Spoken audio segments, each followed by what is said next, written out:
Oke, ini udah kelihatan belum? Udah terlihat, Kak. Oke, bismillahirrahmanirrahim. Assalamualaikum warahmatullahi wabarakatuh. Sebelumnya, terima kasih pada teman-teman semuanya yang udah datang ke tampilan kali ini. Sebelumnya perkenalkan, aku Hani Nurifki dari Angkatan 2019. Di sini aku diamanai untuk ngasih beberapa materi terkait dengan iden anatomi, khususnya modul 2.1 ya. Nah, kemarin aku minta buat tentiran ini yang modul 21, soalnya kalau kita udah masuk ke organisasi hukum, itu banyak banget. Padahal untuk sistem syaraf pusat pun ini juga cukup banyak. Ya semoga aja buat malam ini kita bisa nyelesain buat sistem syaraf pusatnya. Itu. Oke, kita yang pertama ini masuk kepada kranium. Kita dari biasanya 2.1 mempelajari suatu sistem itu harus tempatnya terdiri. Kranium itu kan tulang-tulang yang ada di kepala yang tersusun secara kompleks oleh banyak tulang yang bersambungan. Nah, kalau dari kranium itu sendiri, kalau dipotong, itu akan menjadi dua. Itu ada kalvaria atau atapnya, nanti berbentuk konveks, dan ada basis kranii. Basis kranii itu adalah yang ada di bawahnya. Nah, nantinya kita akan mempelajari tentang tulang-tulang terlebih dahulu sebelum kita masuk kepada sistem syaraf pusatnya. Nah, yang pertama, ini adalah tulang wajah terlebih dahulu. Ya, tulang wajah sebenarnya nggak termasuk dalam sistem syaraf pusat, cuman ini bakal keluar ketika kita maksudnya teman-teman ide nanti pada 2.1. Nah, ini yang perlu diperhatikan, itu strukturnya. Strukturnya itu apa, dan masuk ke bagian tulang apa. Semisal, bentar, misal ini, misal kalau semisal ini kan udah jelas ya, ada os frontale, terus ada os nasale, ada os lacrimale, dan lain sebagainya. Nah, ini struktur tulangnya, maksudnya contohnya kayak gini. Jadi kayak ditunjuk pada os zygomatikum. Nah, os zygomatikum itu dibagi menjadi beberapa. Nah, beberapanya ini contohnya adalah processus frontalis. Nah, biasanya kalau iden itu nanti nyebutnya adalah processus frontalis os zygomatikum. Jadi nggak cuman nyebutin processus frontalis, soalnya processus frontalis aja itu nggak spesifik. Tapi kalau misal kita nanti iden terus ditunjuk pada tulang yang bagian ini, itu nanti jawabnya adalah processus frontalis os zygomatikum. Jadi yang harus diperhatikan itu adalah nama strukturnya apa, terus nama tulangnya apa. Soalnya nggak cukup cuman satu struktur aja, tapi juga harus disebutin osnya juga. Misalnya juga kayak ini biasanya juga keluar. Jadi di bagian orbita itu ada tulang-tulang penyusunnya. Salah satunya adalah os sphenoidale. Nah, os sphenoidale ini dibagi menjadi dua, ada ala minor dan ala mayor. Misal ditunjuk yang sebelah sini, itu berarti adalah ala mayor os sphenoidale, kayak gitu. Jadi kayak ya harus ditambahi tulangnya itu apa. Nah, makanya di sini aku tambahin strukturnya apa dan itu masuk ke tulang apa. Soalnya itu penting banget. Kecuali ada beberapa yang yang hanya satu struktur aja. Misalnya vomer. Vomer itu hanya satu tok. Jadi kayak di bagian septum nas itu yang disusun oleh os vomer, terus disusun oleh os ethmoidale. Tepatnya os ethmoidale lamina perpendicularis. Nah, jadi ini aku cuman ngasih tahu aja. Jadi kalau teman-teman nanti jawab iden, itu nanti harus lengkap. Jadi bukan hanya lamina perpendikularis saja, ala minor aja, tapi juga dikasih nama dari tulangnya.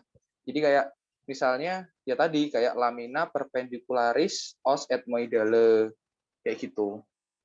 Ya itu sekilas saja terkait dengan tulang-tulang ya. Buat lain sebagainya kayak yang ada di tulisan ini semua nanti itu teman-teman aja yang menghafal dan menghafal. Nah, di sini aku cuman ngasih tahu aja cara menjawab dari idenya. Selanjutnya adalah kalvaria. Kalvaria ini adalah suatu tutup yang merupakan atap dari otak itu. Foto yang atas itu yang dari superior, yang bawah itu yang dari inferior. Nah, kita bahas dulu yang dari superior. Nah, kalau aku sendiri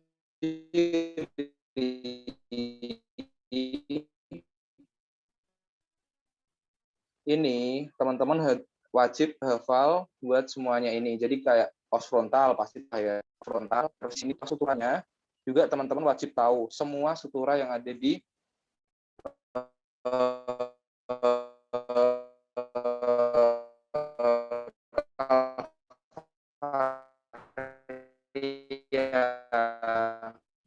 yang pertama itu adalah sutura corona,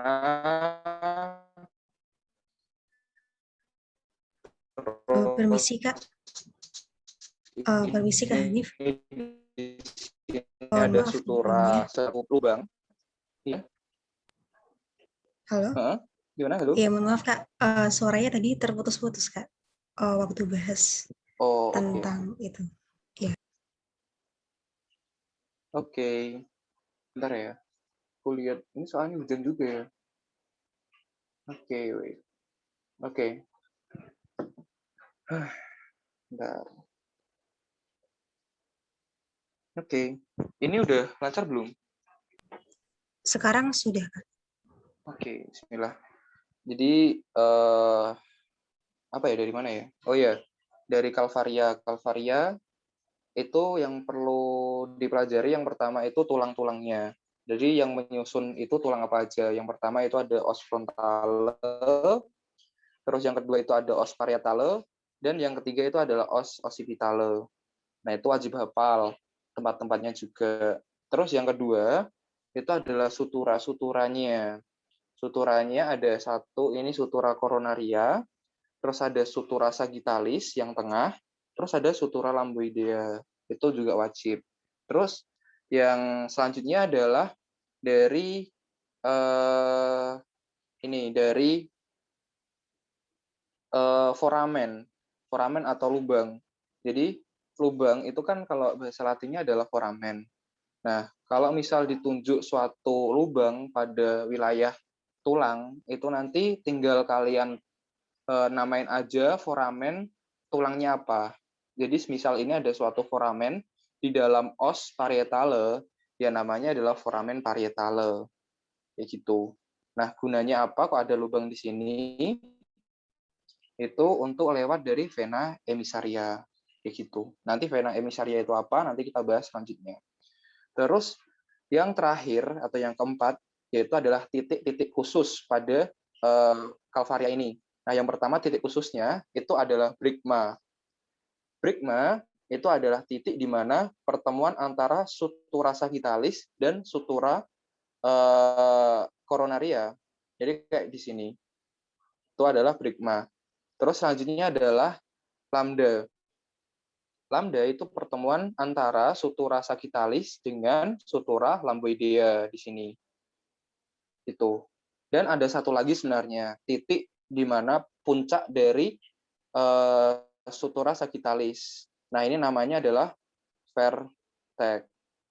Itu buat kalvaria dari tampak superior. Selanjutnya yang tampak inferior. Tampak inferior di sini lebih kompleks. Nah, ini juga tadi pertama tulang, kedua kedua sutura, terus ketiga itu foramen, terus selanjutnya di sini ada suatu struktur di mana ini kayak khusus lah, struktur khusus. Yang pertama itu adalah sulcus sagittalis superior. Nah, sulcus sagittalis superior ini nantinya itu ditempati oleh sinus sagittalis superior.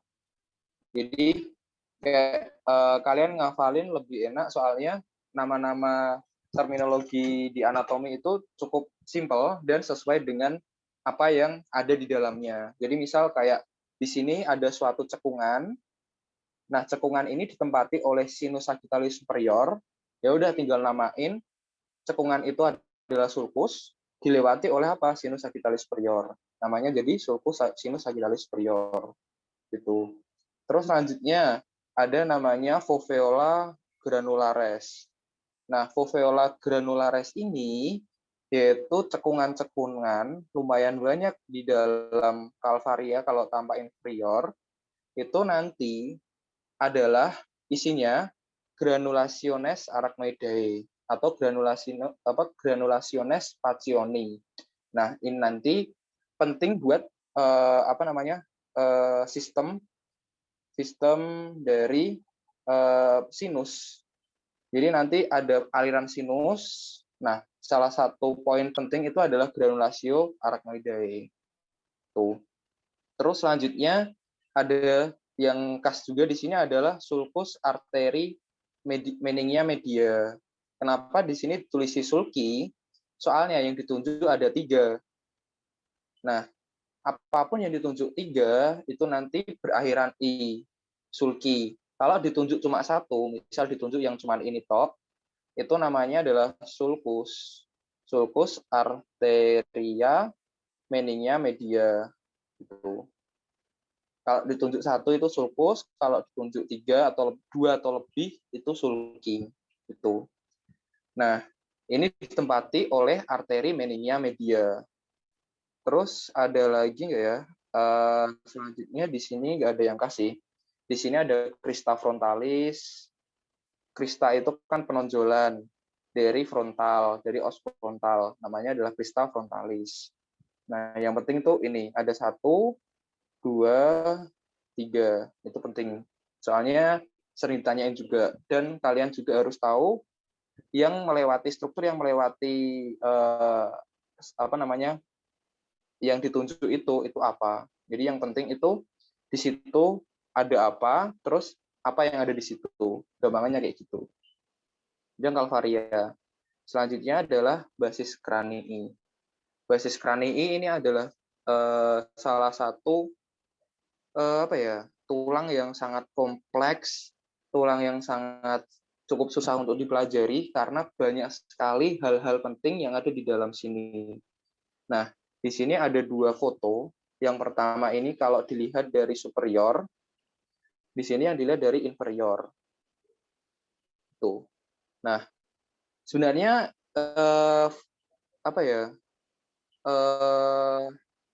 cukup susah sih kalau misal kita mempelajari ini, dan ini wajib dihafalin soalnya sering keluar juga di IDEN.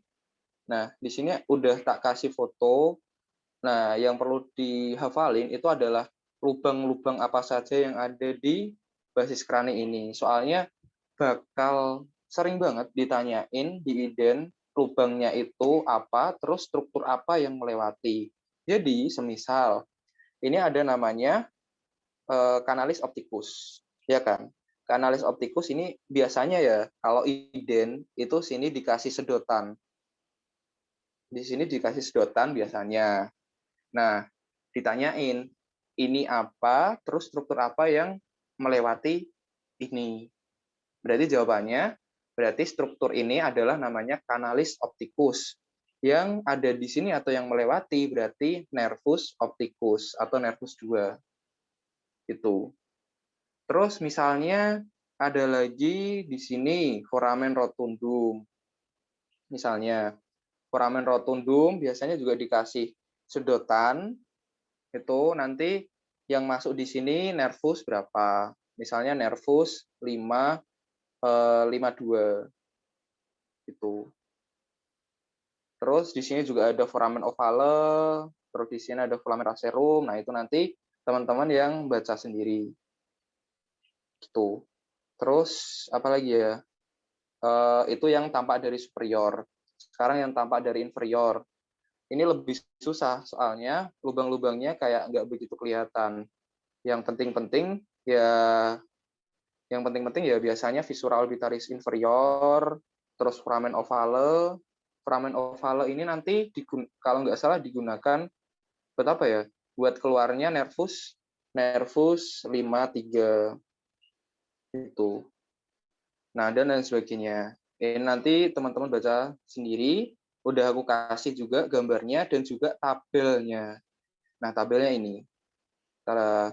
Jadi di sini ada tabel-tabel di mana ada foramen-foramen dan juga isinya. Teman-teman tinggal hafal sendirilah.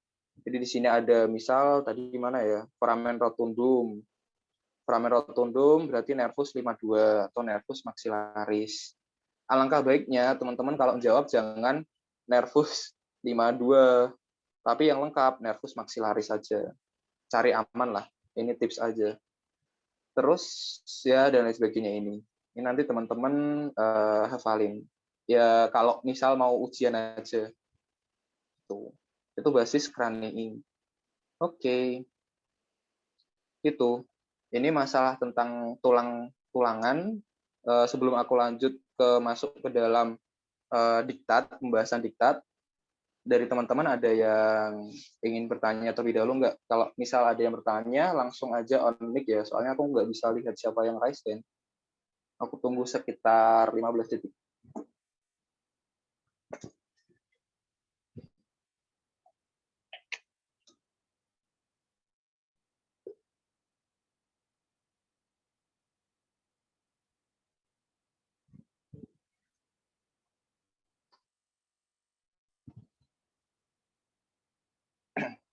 Oke, sepertinya cukup ya untuk yang tulang-tulang. Selanjutnya kita lanjut ke pembahasan diktat. Nah, yang pertama itu kalau di diktat halaman 1-5, mungkin teman-teman juga bisa membukanya, itu langsung membahas tentang Manning dan sinus venosus. Nah, yang terpenting di sini adalah teman-teman tahu kalau Manning itu terdiri atas apa aja. Itu wajib banget. Jadi ada namanya Pachy Manning, itu tersusun oleh dura mater. Kenapa namanya Pachy Manning? Soalnya Pachy Manning itu kalau bahasa latinnya adalah keras, di mana dura mater itu strukturnya adalah struktur keras. Beda dengan leptomening. Leptomening itu struktur yang struktur yang rada lembek lah. Nah, itu tersusun oleh arachnoidea mater dan juga pia mater. Terus ada juga septa dura matris, nanti juga akan dibahas di slide selanjutnya, dan juga sinus dura matris dan muaranya. Itu. Oke, kita lanjut aja langsung ke pembahasan pertama, yaitu Manning. Jadi, di dalam Manning ini, itu sebenarnya kompleks banget. Jadi kita membahas dari luar aja. Jadi kalau dari luar, itu ada susunan ini. Jadi ada kulit, tela subcutanea, galea abdominarica, dan sebagainya. Nah, ini bisa dihafalin sendiri lah ya. Dan ada kalvaria tadi. Oh ya, tadi aku cukup lupa. Kalvaria ini, kan ada tulang ini nih. Tulang. Nah, itu ada bagiannya sendiri-sendiri. Jadi yang paling luar ini, yang struktur padatnya, itu adalah tubula externa. Tubula externa. Terus yang tengah ini, yang kayak rongga-rongga, itu adalah diploe. Terus yang paling bawah ini, yang struktur keras selanjutnya, itu adalah tubula interna. Nah, itu struktur dari kalvaria. Nah, selanjutnya, habis kita ketahui dari atas sampai bawah, dari kulit sampai bawah, itu nanti kalau udah lewat tubula interna, ini langsung kita menemui adalah dura mater. Ini. Namanya dura mater. Nah, duramater di sini itu dibedakan menjadi dua. Kelihatan di sini ada garis kan. Nah, yang sini yang menempel pada tulang itu adalah lamina eksterna, atau nama lainnya adalah apa namanya, lamina periostea kalau nggak salah. Tapi kalian aman aja lamina eksterna. Terus yang selanjutnya di sini yang satunya itu adalah lamina interna. Jadi dibagi menjadi dua, itu duramater. Nah, di bawahnya duramater ini ada namanya spasium subdurale. Jadi ada sebuah rongga. Nah, rongga di sini, rongga kan namanya spasium. Nah, rongganya diletaknya di mana? Letaknya di bawah duramater. Berarti subdurale. Sebenarnya di nalar aja juga bisa. Jadi kayak ini sebuah apa namanya, rongga itu spasium, letaknya di bawah duramater, berarti subdurale. Selanjutnya dari subdurale, spasium subdurale ada namanya arachnoidea mater. Arachnoidea mater, terus di bawahnya itu ada spasium atau cavum subarachnoideum.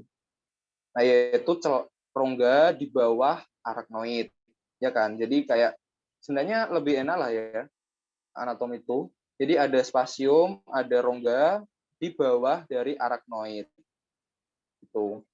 Terus di bawahnya lagi ada pia mater. Nah, struktur-struktur ini teman-teman yang wajib buat diketahui. Jadi kalau misal ditanya, biasanya waktu praktikum dulu, waktu offline, itu ditanya, sebutkan lapisan-lapisan kepala dari atas sampai ke otak. Nah, kalian jangan langsung bilang duramater, tapi kalian bilang dari kulit dulu. Jadi ada kutis, ada tela subcutanea, galea, dan sampai kepada pia mater. Jadi kayak gitu. Itu waktu offline dulu sih sering ditanyain. Nah, selanjutnya struktur yang khas di sini juga itu tadi ada namanya vena emisaria. Vena emisaria itu adalah vena yang menghubungkan antara intrakranium atau di dalam kranium dan juga ekstrakranium, menghubungkan antara intrakranium dan ekstrakranium. Berarti dia otomatis menembus dari tulang gitu. Makanya tadi ada foramen di dalam tulang parietale itu, soalnya ada sebuah vena yang melewati itu, yang menghubungkan antara intrakranial dan ekstrakranial. Terus ada lagi namanya di sini itu ada vena yang melewati di dalam diplo. Nah, itu namanya vena diploika. Ini vena diploika. Jadi dia yang menyusuri dari struktur diplo itu. Terus selanjutnya di sini ada struktur yang khas dan juga ini penting untuk klinis, yaitu adanya vena penghubung atau bridging vein ini. Nah, kenapa penting? Soalnya kalau teman-teman tahu sebelum materi itu kan ada namanya epidural hematom, subdural hematom. Nah, kalau subdural hematom itu di mana adanya robekan pada vena penghubung atau bridging vein. Nah, ini di sini. Jadi kalau ditanya subdural hematom itu gara-gara apa? Gara-gara adanya pecahnya dari vena penghubung atau bridging vein. Kayak gitu. Kalau lain sebagainya sih sudah. Terus ada lagi. Jadi di sini itu ada namanya sinus dura matris. Sinus dura matris itu adalah ruangan yang dibentuk oleh lamina eksterna dan juga lamina interna dari dura mater. Kan yang atas ini itu kan lamina eksterna. Nah, yang bawah ini lamina interna. Nah, jadi ketika ini ada rongga di dalam sini, itu namanya adalah sinus dura matris. Nah, sinus dura matris itu ada beberapa, nanti kita bahas di slide selanjutnya, tapi di sini ada struktur sinus dramatis, salah satunya adalah sinus sagittalis superior. Nah, ini yang paling gede, paling kelihatan, dan pasti ditanyain. Itu adalah sinus sagittalis superior. Nah, terus di sini ada juga struktur khas juga, yaitu adalah valve cerebri. Valve cerebri di sini, atau nama apa ya, valve cerebri ini kalau di dalam diktat halaman 1 itu ada namanya septa dura matris. Septa dura matris itu adalah bentukan dari persatuan lamina interna. Jadi kan lamina interna ini terus menyatu jadi septa dura matris ini. Gitu. Nah, septa dura matris ini ada beberapa tempat. Nah, tempatnya apa aja? Kita lanjut. Nah, ke sini dulu lah. Nah, septa dura matris itu ada beberapa lah ya. Yang pertama ada valve cerebri, ada tentorium cerebelli, ada valve cerebri, dan sebagainya. Nah, kita bahas dari yang pertama adalah valve cerebri. Valve cerebri itu adalah suatu sekat yang berbentuk sabit. Jadi sekatnya, kurang jelas dari sebentar. Jadi dari sini terus ke sini juga. Nah, ini namanya adalah valve cerebri. Valve cerebri ini fungsinya apa? Fungsinya adalah untuk memisahkan dari hemisfer cerebri. Jadi hemisfer cerebri itu dipisahkan oleh valve cerebri. Gunanya apa? Jadi semisal ada valve cerebri, ada suatu guncangan dari kepala, ada penahannya. Nah, kalau misal nggak ada penahannya, maka otak itu bakal kayak terkocok lah di dalam otak itu tadi kalau misal ada suatu gerakan di kepala kayak gitu. Nah, itu fungsinya. Terus selanjutnya ada tentorium cerebri. Tentorium cerebri itu sebenarnya di sini nggak begitu kelihatan sih. Tentorium cerebri itu ini. Tentorium cerebri. Jadi bentuknya kayak tenda.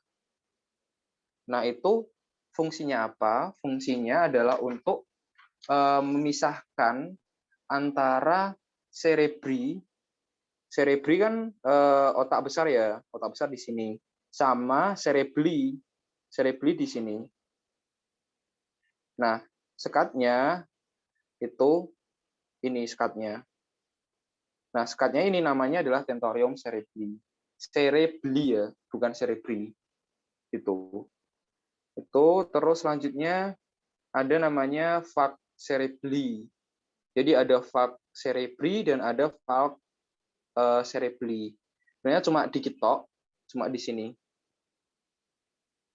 Nah, ini adalah valve cerebelli. Nah, gunanya apa? Gunanya juga untuk memisahkan antara hemisfer cerebelli. Kan di dalam cerebellum juga ada hemisfernya ya. Nah, itu misalnya adalah valve cerebelli. Selanjutnya ada diafragma sela. Diafragma sela itu di daerah sini. Di daerah dari hipotalamus. Itu. Terus ada namanya cavum trigeminale Meckelli. Cavum trigeminale. Nah, trigeminale ini adalah suatu saraf kranial, yaitu saraf E5. Nah, ini ada suatu ganglion besar di sini. Nah, di sini itu adalah ganglion trigeminale, atau nama lainnya adalah ganglion Gasseri. Nah, saking besarnya ganglion itu, maka perlu suatu yang menyelimutinya. Nah, yang menyelimuti itu tadi namanya adalah cavum trigeminale Meckelli. Itu adalah septa dura matris yang ada di diktat. Itu. Terus selanjutnya adalah kita masuk ke dalam sinus dura matris. Sinus dura matris. Sinus dura matris tadi yang di awal tadi itu adalah suatu rongga yang dibentuk oleh lamina eksterna dan juga lamina interna dari dura mater. Nah, itu ada apa aja? Bentar. Ini ada yang penting nggak ya? Ini enggak sih. Nah, sinus dura matris itu ada banyak. Nah, kita mulai dari yang pertama. Kalau di diktat halaman berapa ini? Halaman 3, itu yang pertama yang pasti dibahas itu adalah sinus sagittalis superior. Sinus sagittalis superior itu adalah sinus dramatis yang berasal dari foramen cecum. Nah, di sini ada suatu namanya foramen cecum. Bentar, kok warnanya kurang jelas. Di sini warna. Nah, di sini adalah foramen cecum. Foramen cecum ke atas, terus sinus sagittalis superior ini berakhir, jadi kan ada muaranya, sinus sagittalis superior ini, itu muaranya satu, di confluens sinuum. Nah, itu yang pertama. Jadi confluens sinuum itu adalah muara-muara dari sinus-sinus. Itu. Muara sementara lah. Soalnya confluens sinuum itu adalah nama lain dari pertemuan-pertemuan sinus. Itu. Nah, tadi sinus sagittalis superior itu adalah sinus yang berasal dari foramen cecum, terus ke atas menyusuri bagian vak cerebri yang superior sampai pada confluens sinuum. Itu. Nah, itu yang pertama. Terus yang kedua adalah sinus sagittalis inferior. Sinus sagittalis inferior ini adalah sinus yang melayang bebas pada daerah inferior dari vak cerebri. Itu daerah sini. Nah, itu untuk muaranya nggak ke confluens sinuum dulu, tapi muaranya ke bagian sini. Nah, bagian apa di sini? Jadi, kalau sinus sagittalis inferior itu nanti bersatu dengan namanya adalah vena magna cerebri galen. Jadi, ketika sinus sagittalis inferior bertemu dengan vena magna cerebri galen, nanti akan berubah menjadi sinus rectus. Ini. Nah, kalau ditanya sinus rectus itu apa? Sinus rectus adalah muara dari sinus sagittalis inferior dan juga vena magna cerebri galen. Itu. Nah, selanjutnya barulah sinus rectus ini muaranya ke confluens sinuum lagi. Ini confluens sinuum. Jadi udah ada dua nih yang ke confluens sinuum. Yang pertama adalah sinus sagittalis superior, terus yang kedua adalah sinus rectus. Itu. Ada lagi yang bermuara ke confluens sinuum, yaitu adalah sinus occipitalis. Sinus occipitalis dari bawah ke atas, jadi masuk ke confluens sinuum. Gitu.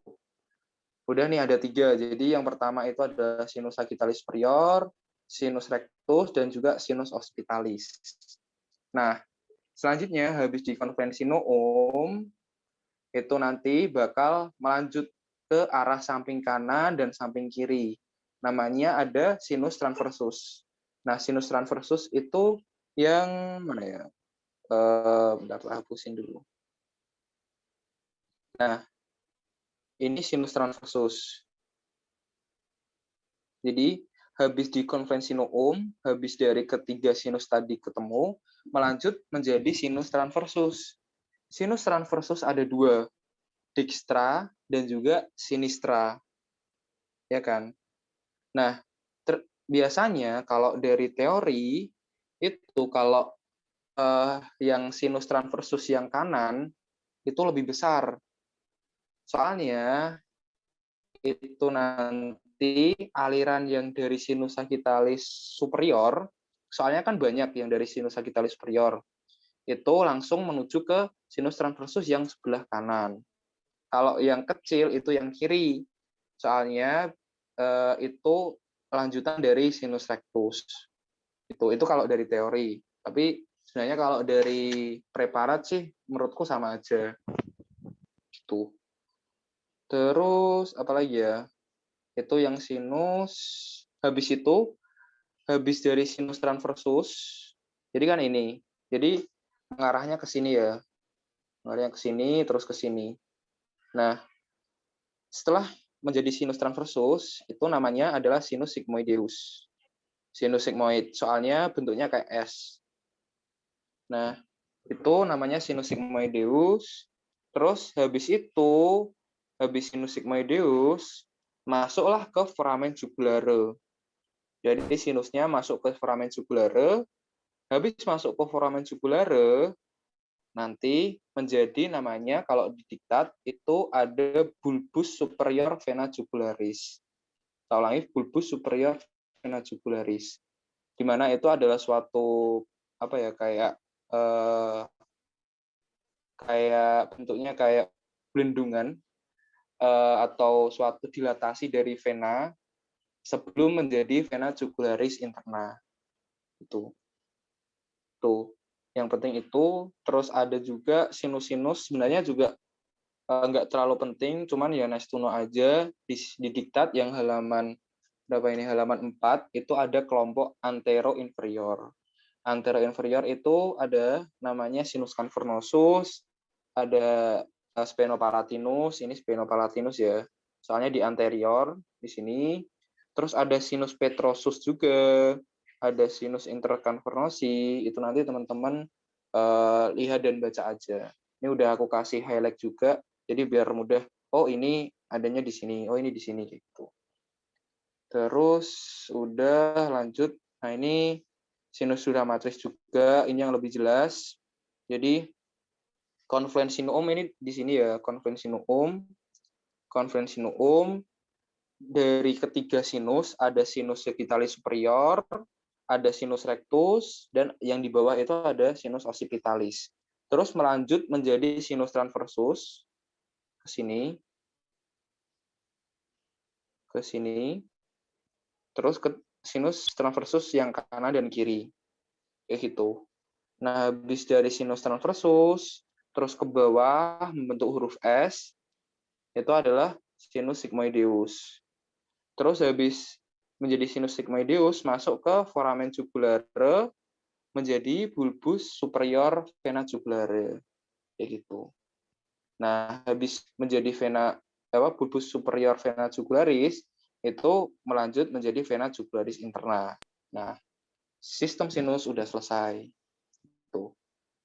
Terus yang anterior tadi, ini namanya yang sinus cavernosus tadi. Ini lumayan gede. Tuh. Ini biasanya juga kalau di preparat aku belum pernah nemuin, tapi ya jaga-jaga aja buat dihafalin juga sinus-sinus cavernosus kayak gitu. Itu buat sistem sinus ya. Oke. Lumayan banyak juga sih yang sistem sinus. Dari halaman 1 tadi sampai halaman 5 gitu. Oke, sebelum kita lanjut ke ensefalon atau ke otak, ada yang ingin ditanyakan terlebih dahulu? Mungkin kalau ingin bertanya langsung on mic aja ya. Tunggu 15 detik.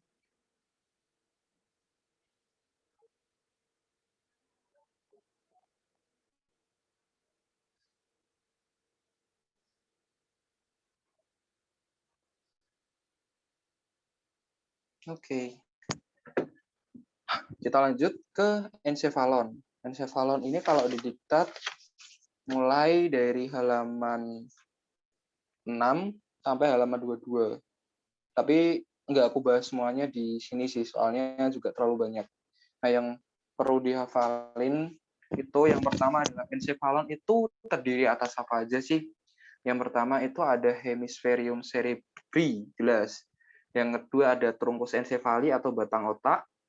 Yang nanti ada mesencephalon, ada pons, dan medulla oblongata. Dan yang terakhir itu adalah cerebellum. Tuh. Oke, kita lanjut ke pembahasan pertama adalah hemisferium cerebri. Oke.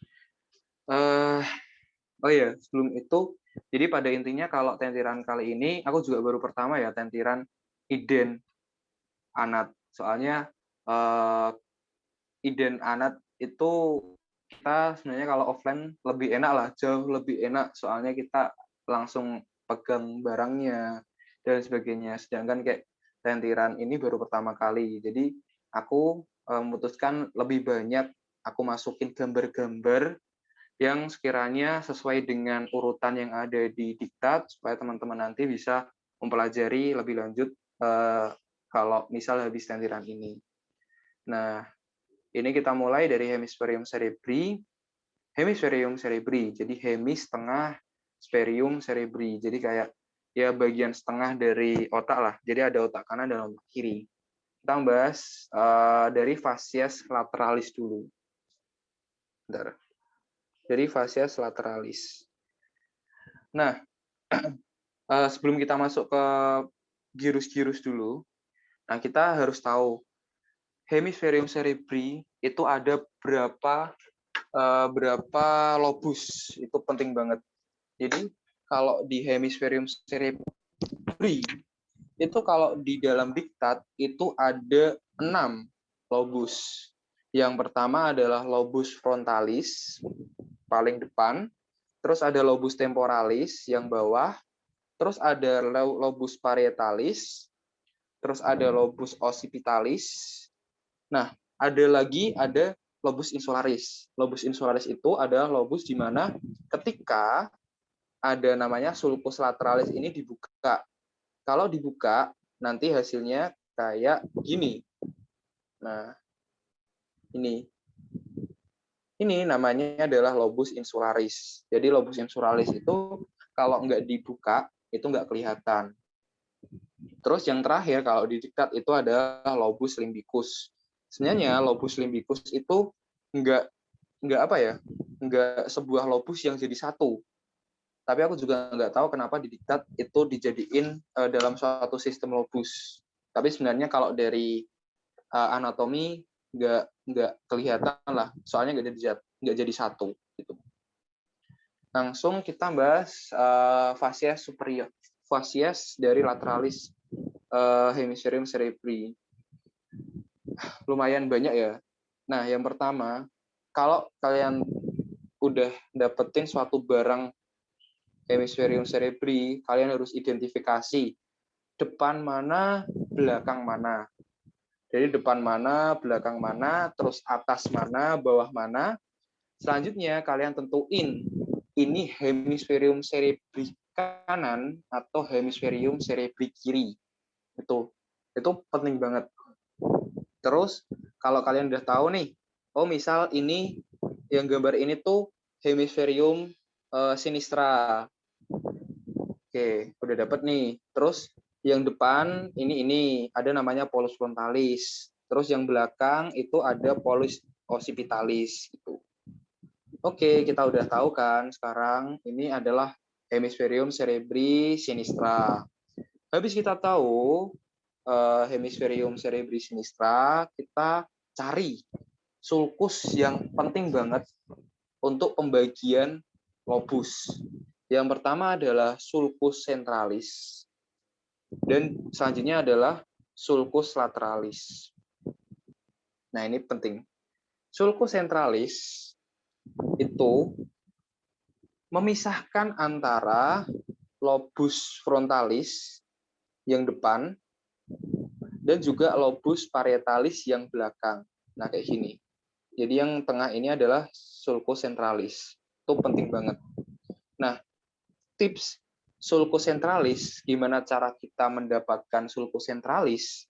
Sulcus centralis adalah sulcus di mana berada pada tengah-tengah hemisfer cerebri yang tidak terpotong. Jadi kayak dari atas, polus superior sampai ke bawah, itu nggak pernah terpotong.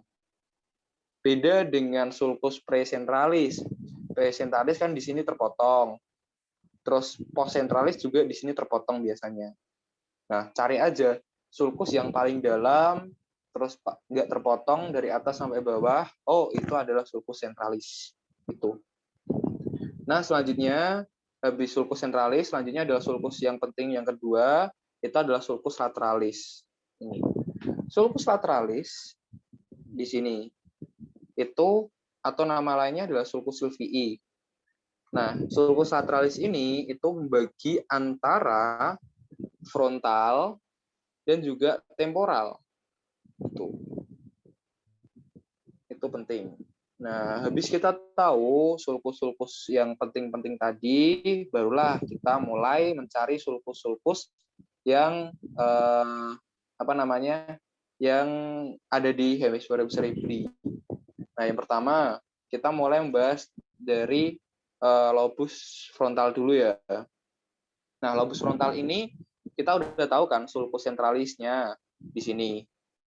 Oh, berarti kalau misal ada sulcus di depannya, berarti itu adalah sulcus presentralis.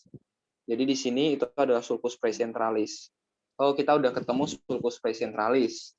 Selanjutnya, kalau kita udah menemukan sulcus presentralis, di depan sini ada dua sulcus juga yang berjalannya horizontal.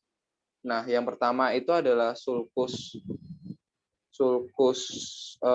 frontalis superior, dan yang bawah ini yang inferior. Itu. Nah, setelah kita tahu dari sulcus-sulcus ini, kita bisa mengidentifikasi dari gyrus-gyrusnya. Yang pertama, ada namanya gyrus presentralis. Itu adalah gyrus di mana di depan dari sulcus centralis sampai sulcus presentralis. Nah, di sini itu adalah gyrus presentralis. Gunanya apa? Nanti ada di slide selanjutnya. Terus ada di sini yang di atas pemisahnya yang sulcus frontalis superior itu adalah gyrus frontalis gyrus frontalis superior.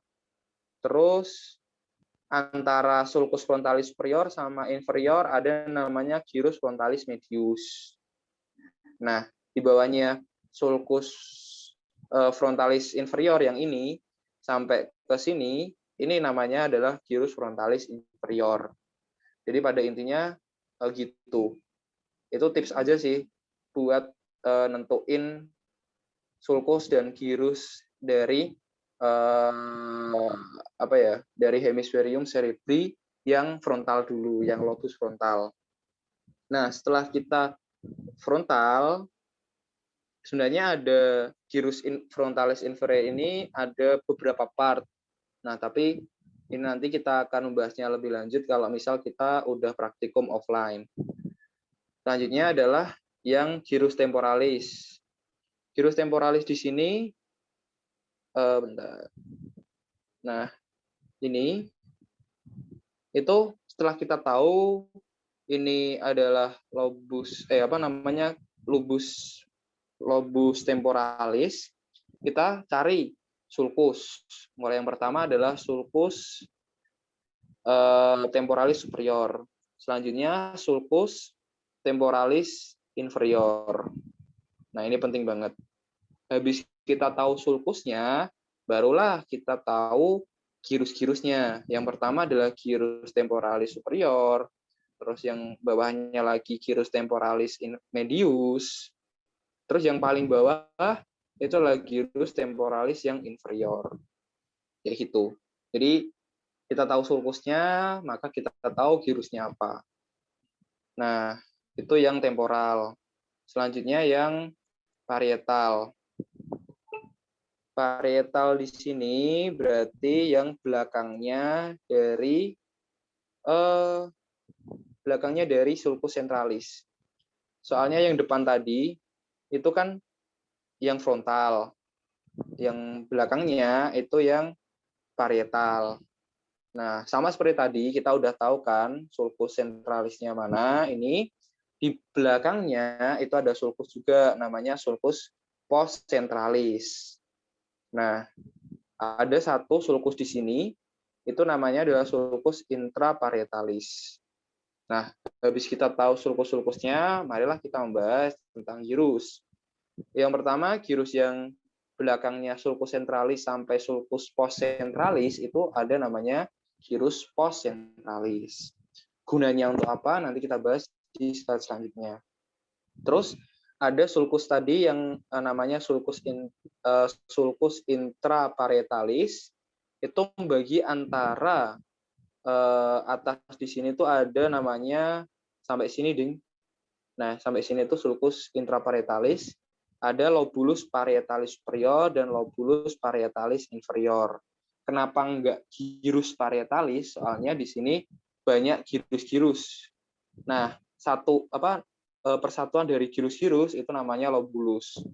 Maka namanya lobulus parietalis superior terus lobulus parietalis inferior. Gitu. Oke, itu selanjutnya adalah yang occipital. Sebenarnya occipital kalau dari lateral itu kurang mantep lah, soalnya nggak ada landmark yang cukup jelas. Tapi pada intinya batas antara lobus parietal dan juga lobus occipital itu ada namanya sulcus parieto-occipitalis. Berarti sulcus yang membatasi antara parietal dan juga occipital. Gitu. Nah, di sini itu adalah yang lobus occipital. Itu dari penampang facies lateralis. Itu simpelnya. Nanti spesifiknya, misal ada ada gyrus frontalis inferior yang pars orbicularis, terus occipitalis, itu nanti kita akan lebih bahas kalau misal udah pertemuan offline. Nah, di sini ada namanya Brodmann area. Gunanya apa? Gunanya untuk menentukan fungsi-fungsi di mana bagian otak itu. Jadi setiap bagian otak itu punya fungsinya masing-masing. Nah, ada fungsi motorik dan ada fungsi sensorik. Pembatasnya apa? Jadi fungsi motorik dan sensorik itu batasnya dipisahkan oleh sulcus centralis, guys. Jadi setelah ada sulcus centralis yang bagian depan itu motor, yang bagian belakang itu sensor. Jadi misal ini kan sulcus centralis. Terus yang bagian depan ini namanya kan tadi gyrus presentral. Nah, fungsinya apa? Ini udah aku tabel. Ada presentral gyrus. Itu adalah primary motor area. Itu. Terus yang belakang dari sulcus centralis itu namanya kan yang gyrus postsentral. Itu area Brodmann 312. Itu adalah primary sensory area. Itu. Semakin ke belakang itu nantinya semakin asosiasi lah. Bukan primer lagi, tapi ada sekunder dan ada tertier. Gitu. Nah, ada beberapa area Brodmann yang wajib dihafalin. Soalnya juga sering keluar juga. Yang pertama jelas lah ya, area Brodmann 4. Itu ada primary motor area, tepatnya pada gyrus presentral dan presentral aja. Terus ada 312 itu postsentral dan sebagainya. Terus juga ada yang penting adalah Broca area. Broca area di sini area Brodmann-nya 4445. Itu di daerah sini. Di daerah apa? Di daerah gyrus frontalis inferior.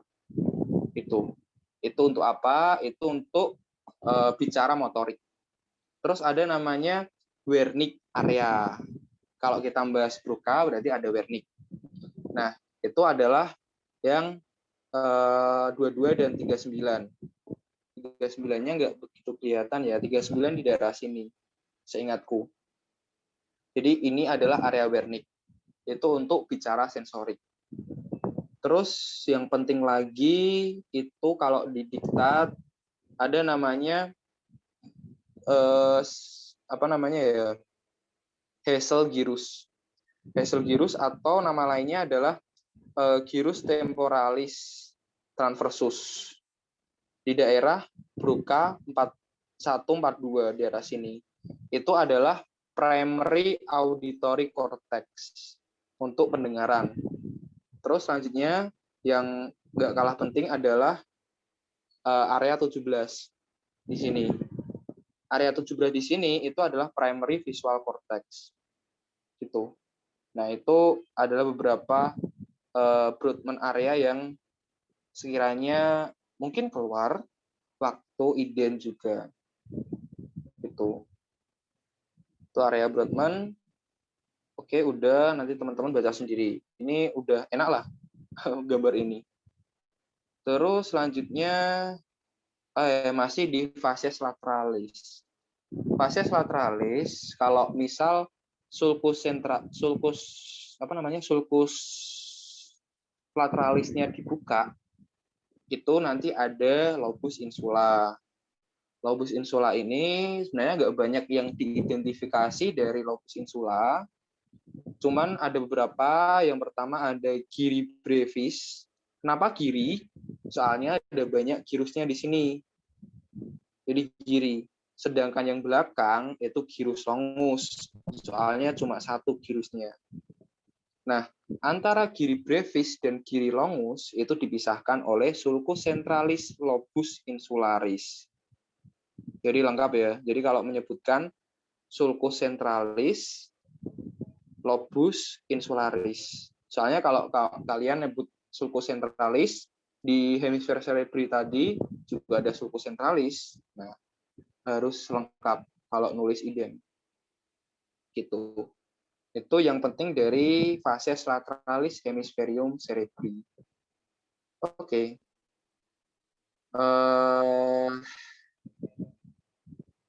Oke. Selanjutnya dari facies medialis. Oke, facies medialis sebenarnya cukup simpel juga.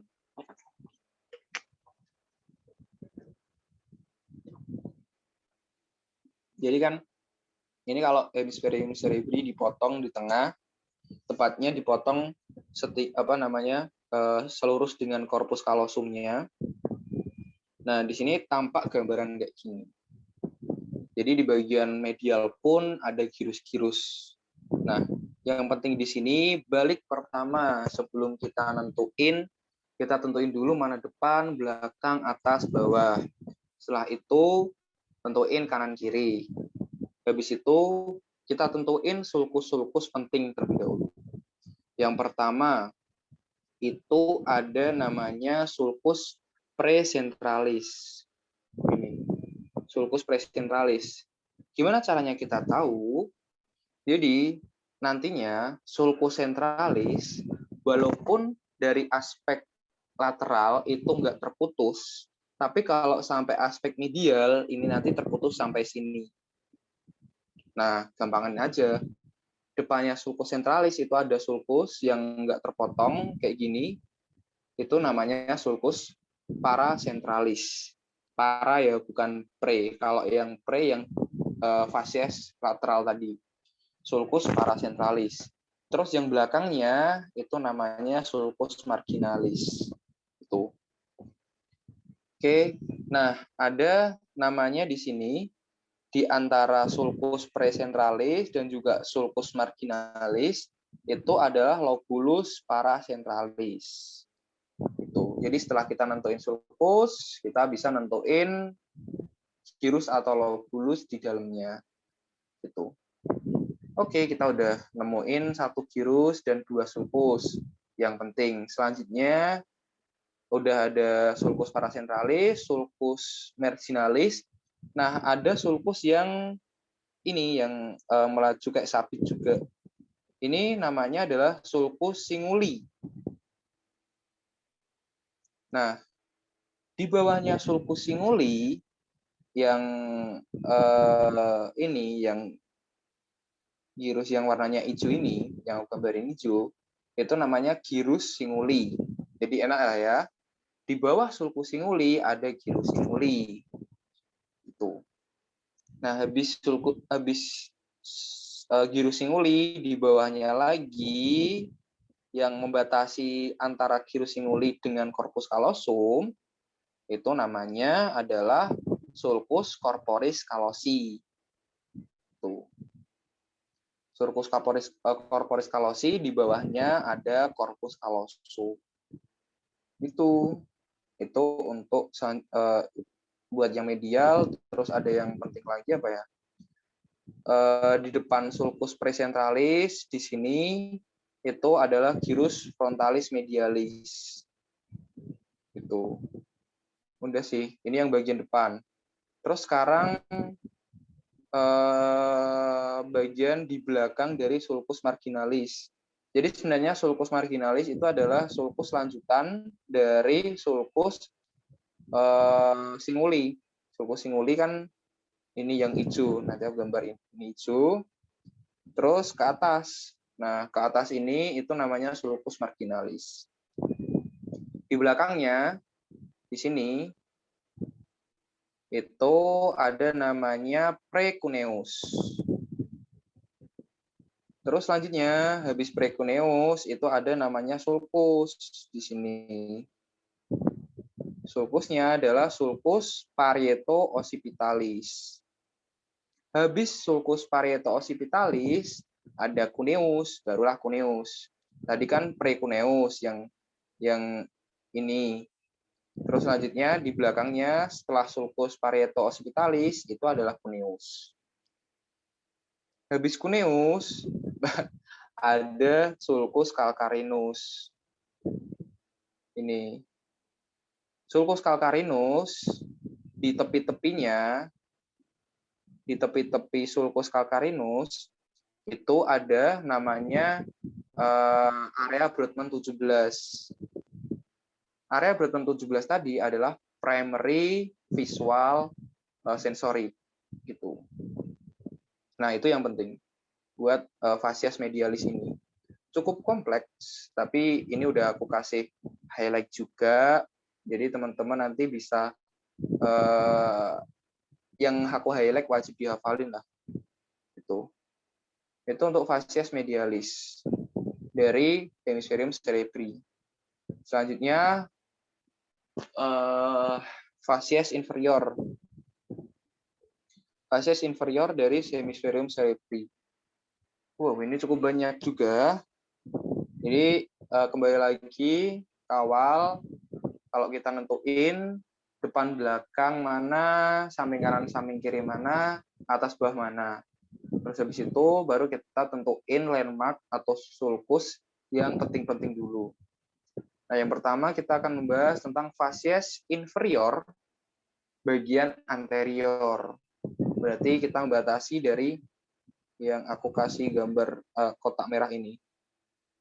Nah, itu jadi kita bahas itu dulu. Yang pertama itu ada namanya sebenarnya sulcus olfactorius itu ditutupi oleh tractus olfactorius. Nah, kalau tractus olfactoriusnya dibuka, ada namanya sulcus olfactorius. Terus ada sulcus olfactorius, berarti kita bisa nentuin gyrus. Gyrus yang ada di samping medialnya, yang ini, itu adalah gyrus rectus. Kenapa dinamain gyrus rectus? Soalnya gyrusnya lurus. Sedangkan rectus itu juga lurus. Terus di sampingnya sulcus, di samping lateralnya sulcus olfactorius, itu adalah giri orbitalis. Kenapa giri? Karena banyak gyrusnya. Nah, karena ada giri orbitalis, juga ada sulci orbitalis. Kenapa sulci? Soalnya sulcusnya banyak. Itu yang penting dari bagian depan dari hemisferium cerebri fascias inferior. Selanjutnya yang media, yang belakang sini, itu sebenarnya rumit, tapi nggak apa. Yang pertama itu kita nentuin sulcusnya dulu. Sulcusnya di sini ada sulcus, di sini ada sulcus. Nanti dibahas di bagian belakangnya aja. Nah, sulcus-sulcus ini itu memisahkan antara ada namanya di sini adalah gyrus temporalis inferior. Di sini, gyrus temporalis inferior. Terus dipisahkan oleh sulcus, terus ada gyrus juga. Gyrusnya di sini adalah apa namanya ini? Bentar. Gyrus occipit ini mana? Oh ya ini. Itu adalah gyrus occipitalis lateralis. Bentar. Aku pastiin lagi. Jadi kembali ke atas dulu, ada sulcus, terus di sini ada gyrus juga. Jadi ada 2 sulcus dan 3 gyrus khusus pada bagian inferior dari hemisferium cerebri. Nah, ada struktur khusus yang diketahui di sini, ada penonjolan kayak apa ya, kayak penonjolan lah ya. Itu namanya uncus. Itu. Uncus, terus yang penting lagi sebenarnya juga bisa ditanya kayak substansia perforata anterior, jadi ada titik-titik di sini. Terus di sini juga ada substansia perforata posterior. Terus di sini ada penonjolan di sini, jangan lupa ada namanya glandula hipofisis atau glandula pituitari. Di depannya di sini itu ada namanya chiasma opticum. Chiasma opticum ke depan melanjut sebagai nervus opticus. Itu penting juga sih. Terus ada 2 penonjolan kayak gini, itu adalah corpus mamillare. Nah, itu yang penting-penting sih di facies medialis. Terus yang ini apa? Ini adalah mesencephalon. Gitu. Mesencephalon akan kita bahas di slide selanjutnya. Nah, selanjutnya di sini adalah hemisferium cerebri. Hemisferium cerebri yang inferior tadi ini sebenarnya ya, masih kurang bagus sih. Ini sebenarnya salah, guys. Di sini tuh sebenarnya yang ini itu adalah gyrus parahipokampal. Parahipokampalis. Nah, di sini itu ada sulcus, namanya sulcus collaterales. Terus ada gyrus lagi. Nah, di sini itu barulah gyrus occipito temporalis yang lateral. Nah, di sini ada lagi sulcus occipito temporalis lateralis, baru ke gyrus gyrus temporalis inferior. Gitu. Sebenarnya lumayan susah sih, nanti kita bakal bahas lagi lah waktu offline. Ya pada intinya ada landmark tadi, nanti teman-teman bisa baca di atas masing-masing. Ini atlas yang netter salah sih, aku belum koreksi tadi. Itu facies inferior. Oke, sebelum kita masuk ke sistem ventricle, ada yang ingin ditanyakan terlebih dahulu untuk encephalon atau hemisferium cerebri dari berapa facies itu?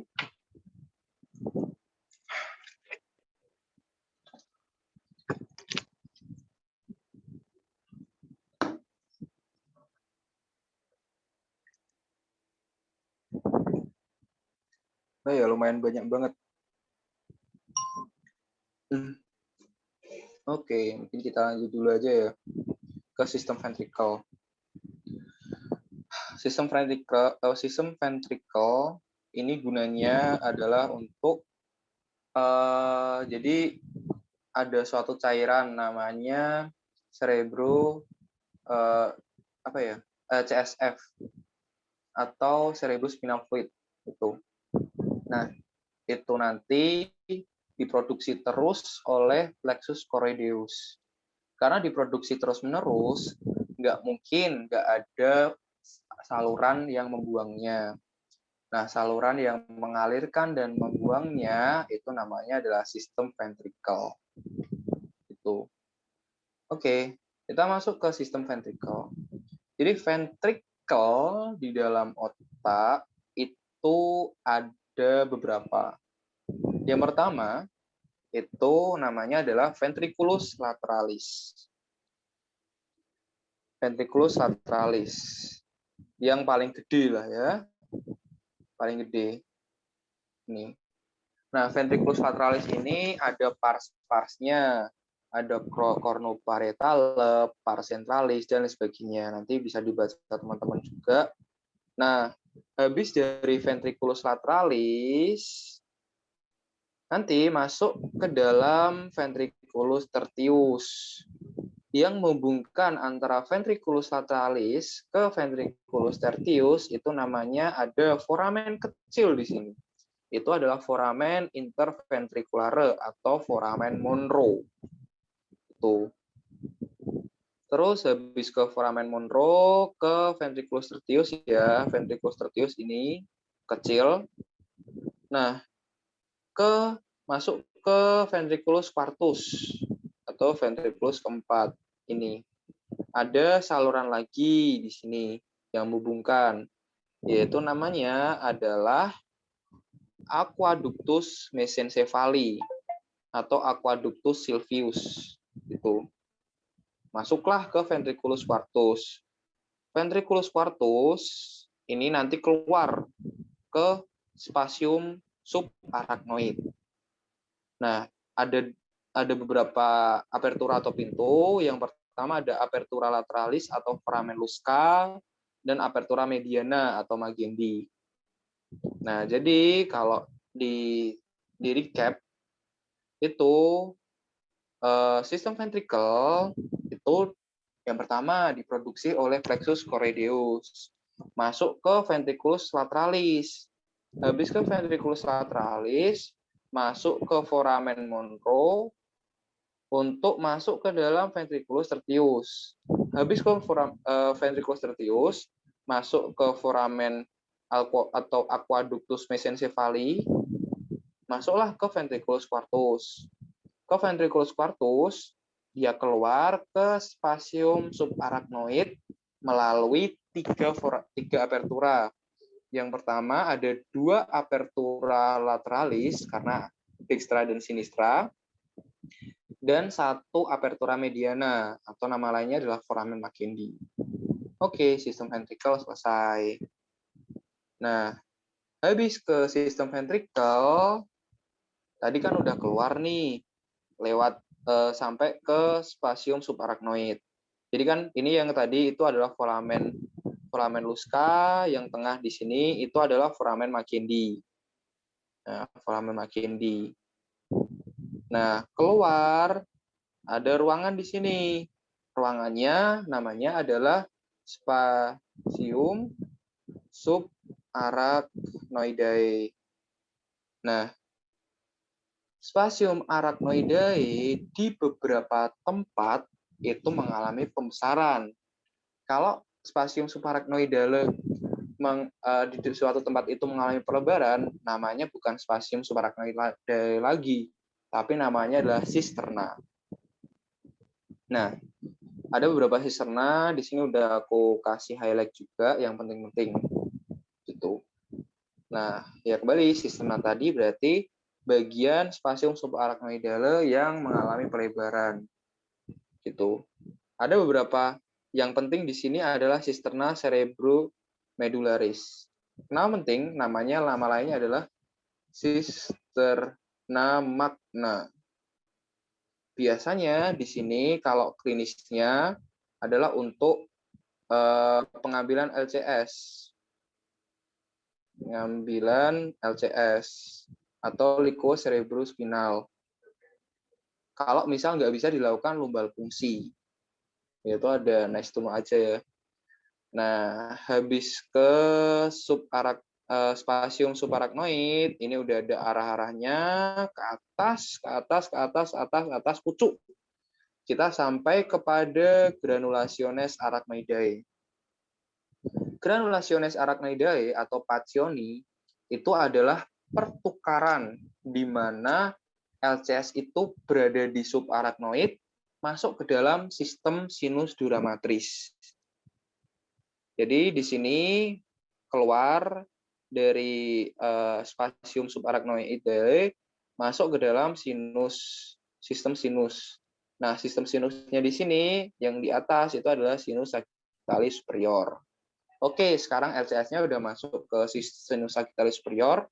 Kita tadi udah membahas sistem sinus, yaitu sinus sagittalis superior, sinus rectus, ke convencinoum, sampai muaranya adalah vena jugularis interna. Itu. Oke, itu adalah sirkulasi dari cairan cerebrospinal atau liquor cerebrospinal.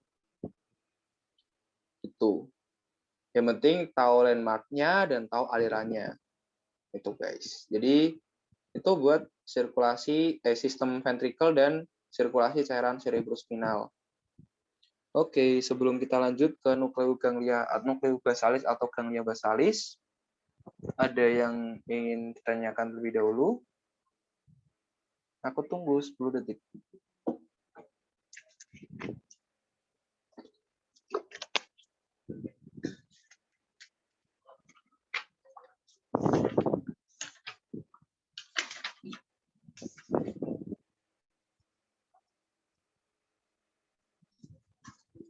Oke. Kita lanjut ke nuklei basalis atau ganglia basalis. Di sini kalau di diktat halaman 18 sampai 19. Sebenarnya di sini nukleus basalis kalau di dalam fisiologi atau neurologi itu sangat kompleks fungsinya.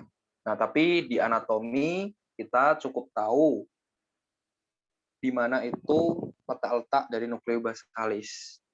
Oke, kita mulai. Jadi ada namanya susunan nukleus atau ganglia basalis. Itu ada nukleus caudatus, ada putamen, dan ada globus pallidus. Tuh. Nah, gabungan antara nukleus caudatus dan putamen namanya striatum. Gabungan antara putamen dan globus pallidus namanya nukleus lentiformis. Terus gabungan antara semuanya ini itu namanya corpus striatum. Nah, kalau misal corpus striatum ini ditambah dengan amigdala, namanya nukleobasalis.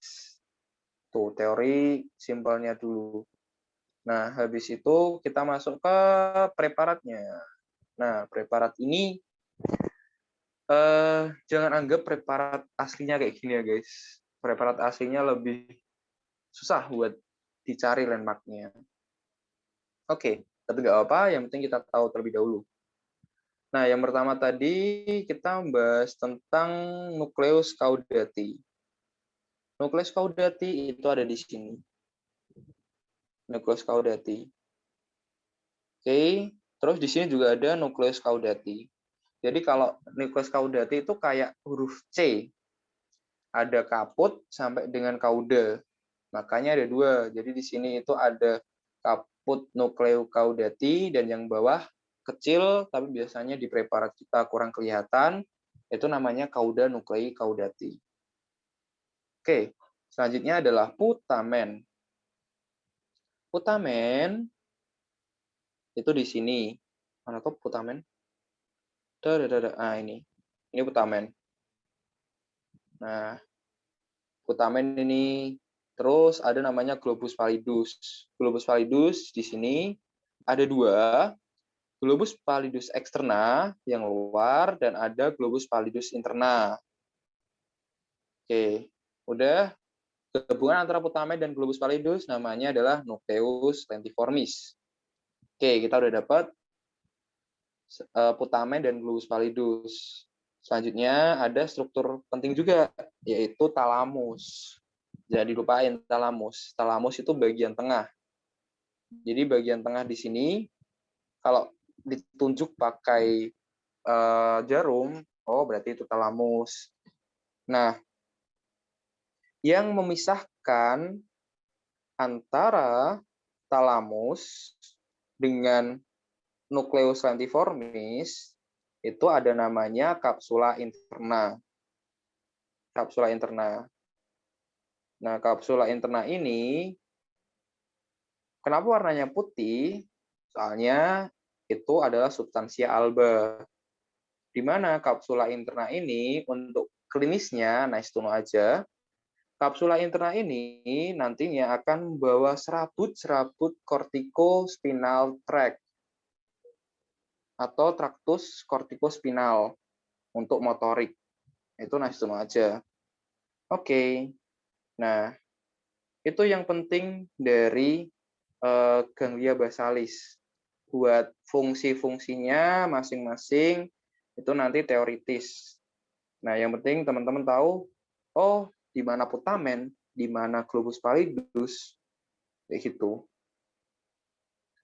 Oke, ini yang penting-penting udah aku kasih landmark, tapi teman-teman jangan lupa buat membaca yang nggak aku kasih landmark. Oke. Sebelum aku lanjut ke diencephalon, dari teman-teman ada yang ditanyakan terlebih dahulu?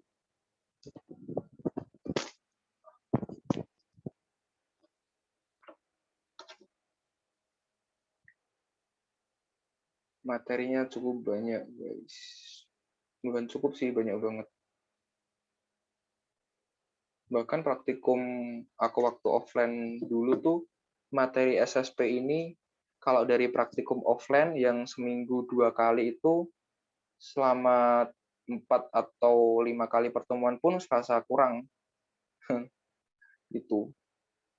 Oke, kita lanjut aja langsung ke diencephalon. Diktat halaman 22 sampai 28.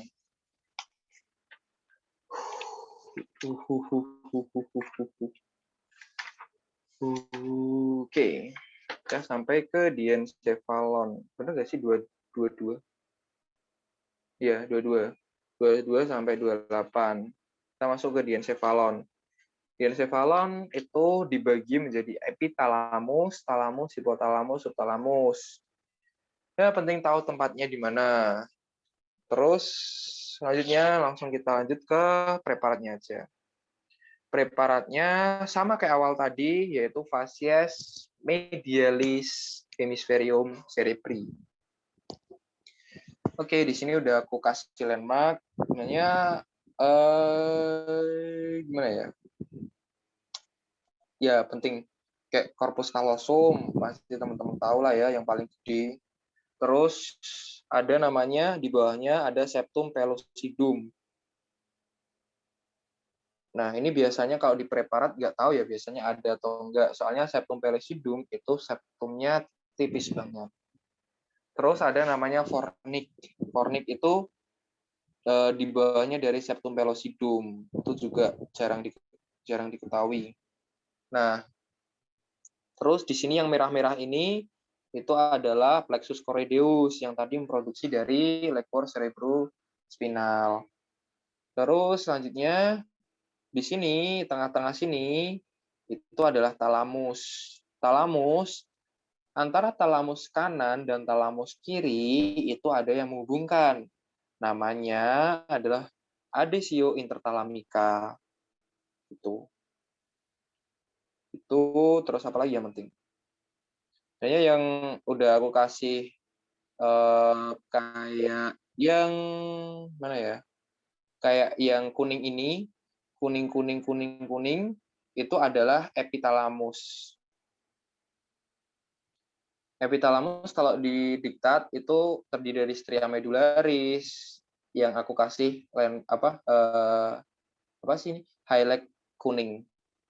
Itu. Udah sih. Itu yang penting nanti teman-teman baca juga ya. Soalnya ini ya hafalan sih. Hafalan. Oke, kita lanjut ke potongan medial juga. Ini juga sama kayak tadi. Ada beberapa yang penting-penting udah aku kasih highlight juga. Nah, ada namanya isthmus kiri singuli. Jadi dikit di sini itu gyrus singuli melanjut ke bawah menjadi gyrus parahipokampalis. Mana toh? Nah, ini gyrus parahipokampalis itu dihubungkan oleh isthmus kiri singuli. Ya gitu. Oke. Nah, selanjutnya mesencephalon. Mesencephalon mesencephalon ada halaman berapa ya?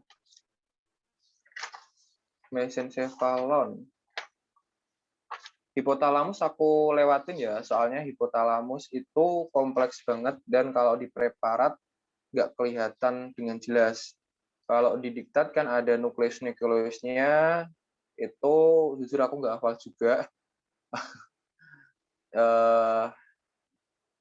mending pelajari yang apa di preparatnya jelas, yang ceto-ceto gitu.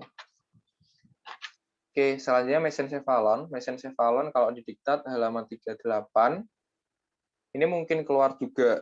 Mesencephalon di sini ini dilakukan pemotongan secara apa sih namanya ini? Ya pemotongan kayak gini. Nah, ini kalau mesencephalon yang perlu diketahui ada struktur kayak Mickey Mouse. Iya kan? Kayak ada kuping, ada mata, ada mulut. Nah, kupingnya ini itu namanya adalah pedunculus cerebri. Pedunculus cerebri ini dibagi menjadi dua, yaitu crus cerebri dan tegmentum mesencephaly. Pemisahnya apa? Pemisahnya adalah substansia nigra. Jadi, yang memisahkan antara crus cerebri yang depan ini dengan tegmentum mesencephaly itu ada gambaran warna hitam. Oh, kalau ditunjuk warna hitam, fix itu namanya adalah substansia nigra, pars compacta. Kasih pars compacta ya. Soalnya ada pars reticulus juga. Nah, udah crus cerebri nanti ada corticospinal tract atau tractus corticospinalis. Nah, udah. Terus ada nukleus ruber. Sebenarnya kalau di preparat warnanya nggak merah, tapi waktu masih hidup dan juga masih fresh, itu warnanya merah. Makanya namanya nukleus ruber. Habis ada nukleus ruber, di belakangnya, di part sini, ingat tadi ada namanya aqueductus mesencephaly. Ya, di sini itu adalah aqueductus mesencephaly. Yang ada di tepi-tepi aqueductus mesencephaly itu ada substansia grisea, namanya substansia grisea centralis. Itu. Oke, ini mesencephalon. Mesencephalon udah. Terus apa ya? Udah, mesencephalon. Nah, sekarang sebelum itu kan tadi kan dipotong secara horizontal kayak gini, terus dilihat. Nah, ini kalau penampang dari masih dalam bentuk batang. Ini kompleks banget batang otak, jujur. Batasnya, jadi yang aku kotakin merah, ini adalah mesencephalon. Terus yang aku kotakin hijau, ini adalah pons. Terus yang aku kotakin oranye, ini adalah medula oblongata. Nah, ini wajib tahu mana itu pons, mana mesencephalon, dan mana medula oblongata. Dalam mesencephalon itu ada struktur khusus, kayak khas banget. Itu ada namanya colliculus superior, colliculus inferior. Gitu. Ini yang pedunculus cerebri tadi. Nah, ya inilah nanti teman-teman juga baca juga lagi. Terus untuk ponsnya, pons di sini, pons tuh paling cetol lah. Soalnya simpel banget pons tuh. Terus medula oblongata. Medula oblongata lumayan kompleks. Nanti teman-teman baca lagi untuk struktur-struktur apa aja yang ada di pons, ada di medula mesencephalon, ada di pons, dan ada di medula oblongata. Ini udah aku kasih di sini gambar-gambarnya. Nah, di sini gambar yang bagus. Ya, jujur aku udah pernah megang ini juga, tapi tuh kayak preparat yang masih bagus ini tuh disimpan sama dosen, jadi kayak nggak dikeluarin waktu praktikum, soalnya takut rusak. Tapi di sini aku sempat megang juga fresh kayak gini, jadi bagus banget. Nah, ini masih dalam mesencephalon. Mesencephalon tadi ini adalah Mickey Mouse, ada kupingnya tadi pedunculus cerebri, dibagi menjadi dua oleh substansia nigra, ada crus cerebri dan tegmentum mesencephaly.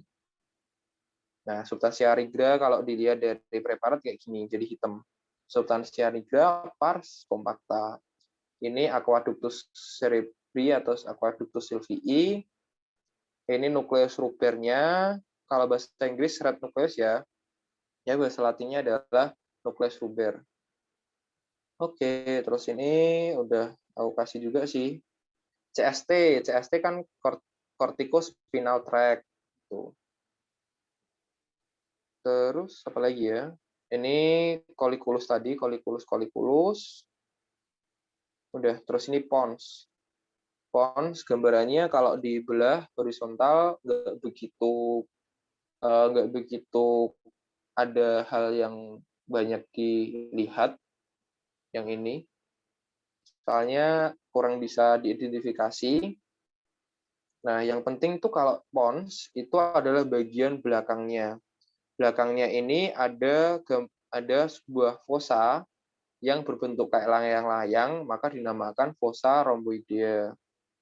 Nah, di dalamnya ini ada banyak struktur, itu bisa dilihat di Sobota bisa, di Netter bisa. Nah, di sini ada sulcus juga di pons, namanya sulcus basilar. Gunanya untuk apa? Ada nanti namanya kalau pas vaskularisasi namanya adalah arteri basilaris. Itu. Buat nervus cranialis nanti mungkin lain waktu lah, waktu praktikum aja. Ini medula oblongata. Apa ya? Yang penting tuh oliva sama piramid harus dibedain. Oke, udah sih. Nah, terus yang khas pada medula oblongata, jangan lupa ada namanya, udah aku masukin belum ya? Ada namanya decussatio pyramidalis. Jadi di daerah sini itu nanti ada kayak persilangan decussatio pyramidalis, di mana ini klinisnya penting banget, soalnya di situ ada tempat di mana persilangan dari corticospinal tract. Jadi corticospinal tract di sini akan menyilang di sini menjadi corticospinalis tractus corticospinalis lateralis. Itu udah decussatio ya, namanya decussatio pyramidalis. Ini nggak ada, belum aku masukin ding tadi, astaga. Oke, itu untuk batang otak. Sebelum kita masuk ke cerebellum, ada yang ditanyakan lebih dahulu. Aku tunggu 10 detik.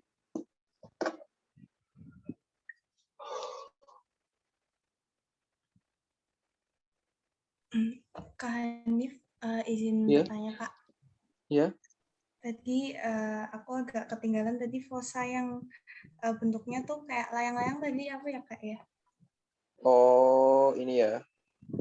Fossa rhomboidea. Kayak gini, bentar. Yang digambar ini ada nggak sih? Nah, ini. Fossa rhomboidea. Bentuknya kayak layang-layang. Makasih Kak. Oke. Ini aku coret-coret kelihatan kan ya dari tadi? Kelihatan Kak? Kelihatan Kak. Oke. Banyak ya. Sumpah. Nggak apalah. Oke, kita lanjut ke cerebellum. Cerebellum, jujur dari aku dan asdos-asdos lain, itu adalah bagian di mana paling nggak suka. Soalnya apa? Soalnya satu, landmark-nya nggak jelas. Soalnya antar visura, antar sulcus, itu tuh nggak jelas. Terus antar lobulus juga. Makanya di sini aku bilang susah. Dan alangkah baiknya nanti bakal aku jelasin waktu praktikum aja atau waktu praktikum bebas yang nantinya aku bisa megang cerebellum. Soalnya kalau dari gambar di sini kita nentuin mana atas mana bawah itu susah. Aku pun susah. Mana atas mana bawah itu susah. Nah, ya pada intinya cerebellum itu ada namanya kalau di tengah ini namanya vermis. Terus yang bagian lateralnya itu adalah hemisferium. cerebelli gitu.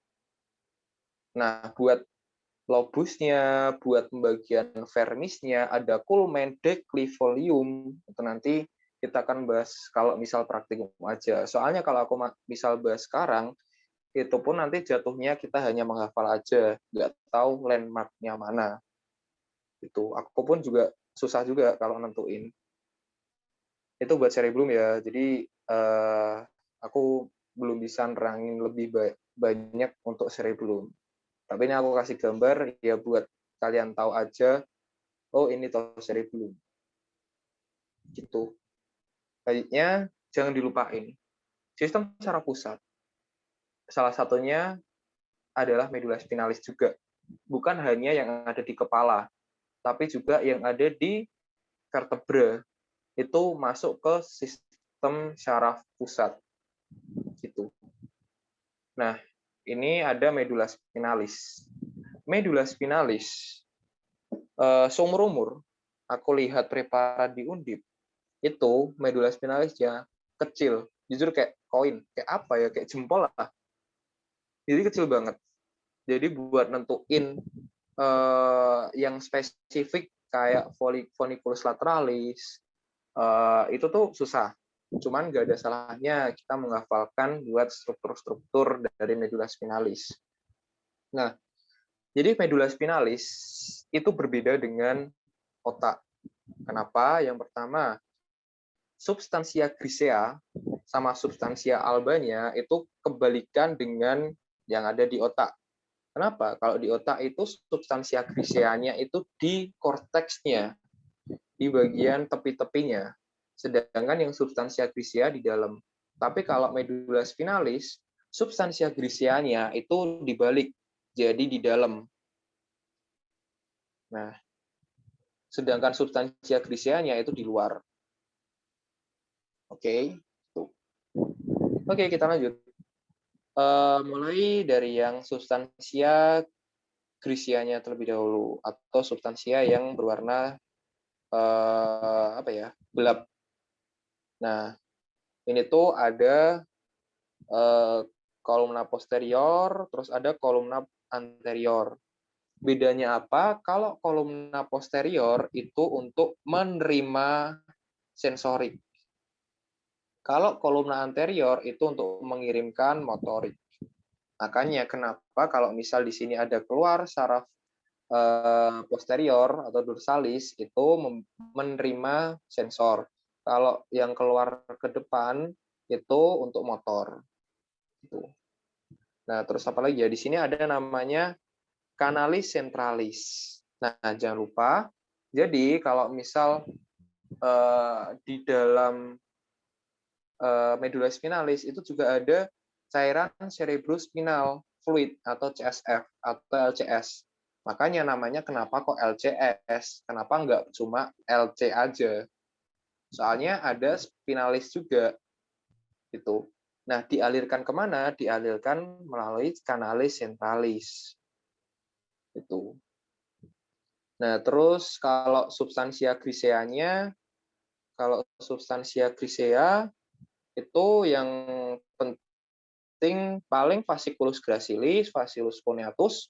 Soalnya fasciculus ini yang di belakang itu untuk proprioceptif. Oke. Nah, terus yang lateral. Terus yang depan. Nah, oh iya, aku lupa. Jadi kita juga tetap harus mengawali ya. Kalau medula spinalis mana depan, mana belakang, mana kanan, mana kiri, terus ada landmark yang penting atau enggak. Nah, untuk menentukan depan belakang, itu yang pertama dilihat dari kedalaman celahnya. Jadi, kalau yang depan atau yang anterior itu lebih dalam celahnya. Ya kan? Makanya kenapa namanya visura mediana anterior.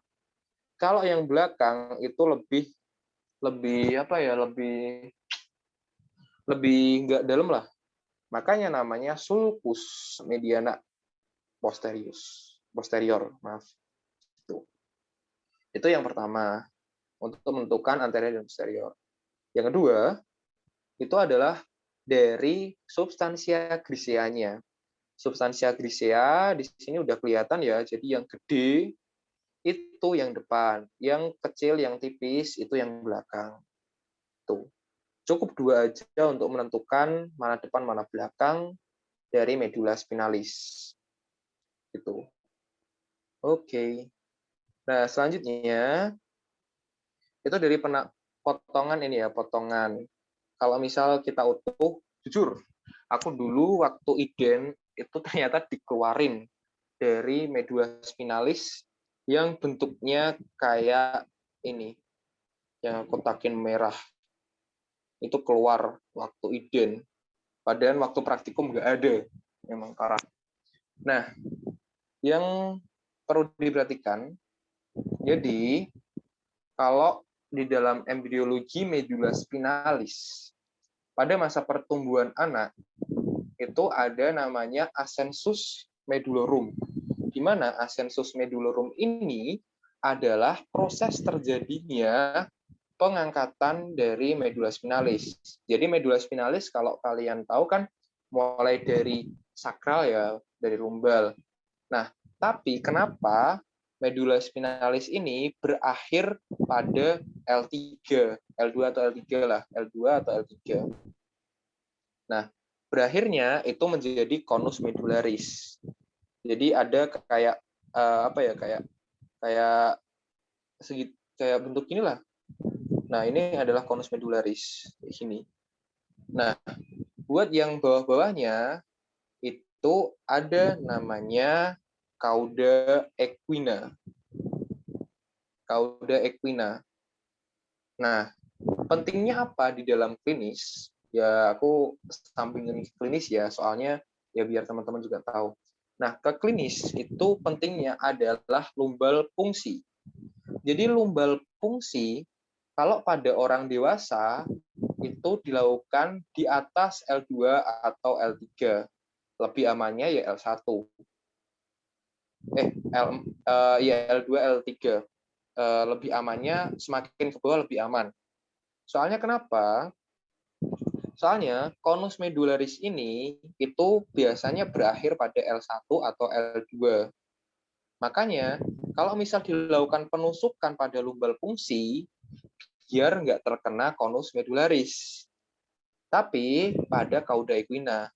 Soalnya kenapa? Kalau misal kita lihat pada gambar yang kadaver asli ini, kalau misal kita tusuk nih di bagian sebelum konus medularis berakhir, berarti kita nanti bakal nusuk medula spinalisnya dong. Kalau misal kita nusuk medula spinalis, maka yang terjadi adalah suatu cedera medula spinalis. Nanti bakal ada kelumpuhan, paresis, dan sebagainya. Nah, makanya kenapa kita akan melakukan lumbal fungsi di bawah dari konus medularisnya, yaitu cauda equina. Soalnya kalau pada cauda equina itu kan kayak serabut-serabut ekor kuda. Maka kenapa cauda equina namanya. Nah, kalau misal kita lakukan penusukan pada daerah sini, itu nanti yang cauda equinanya bakal geser, jadi nggak bakal ngenain saraf-sarafnya. Nah, itulah klinisnya dari lumbal fungsi. Gitu. Dulu waktu aku IDEN itu ditunjuk di bagian sini. Nah, kalau bagian sini ditunjuk, maka jawabannya adalah konus medularis. Kalau misalnya diikat sedikit di sini, oh berarti namanya adalah cauda equina. Kalau misal diikat di bagian tengah-tengah, lurusnya dari konus medularis, tapi udah masuk ke cauda equina, maka namanya adalah filum terminale. Nah, ini 3 yang wajib dihafalin. Soalnya juga waktu aku dulu keluar dan aku nggak tahu. Astaga. Nah, klinisnya lagi kalau misal gagal naik, itu namanya adalah tethered cord syndrome. Jadi kayak konus medularisnya tertahan, nggak naik-naik. Itu bisa diakibatkan karena lipoma, atau misal cedera-cedera lainnya waktu kelahiran. Itu untuk medula spinalis.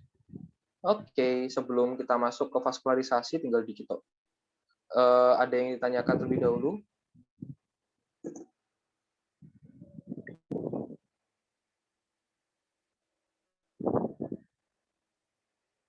Oke. Jadi tinggal vaskularisasi aja, Burai. Oke, vaskularisasi. Vaskularisasi di sini yang perlu dihafalin banget itu adalah circulus arteriosus cerebri villisi. Apa itu? Tara, ini adalah circulus arteriosus cerebri villisi. Nah, nggak banyak yang aku omongin di sini. Yang penting hafalin. Soalnya ini penting banget karena ada namanya sistem sirkulus untuk mencegah kalau misal ada suatu gangguan atau hambatan pada salah satu arteri. Soalnya kalau misal ada suatu penyumbatan arteri di daerah, misal di daerah sini, misal di daerah mana ya, bentar aku kasih aja. Misal daerah sini, itu nanti bisa bagian daerah sini itu masih bisa dapat darah dari bagian sampingnya. Itu namanya adalah sistem kolateral kalau misal kalian masih ingat. Gitu. Oke, ini nggak banyak yang aku omongin sih. Pada intinya yang di dalam gambar ini yang di bold itu wajib teman-teman ketahui. Tuh. Oke.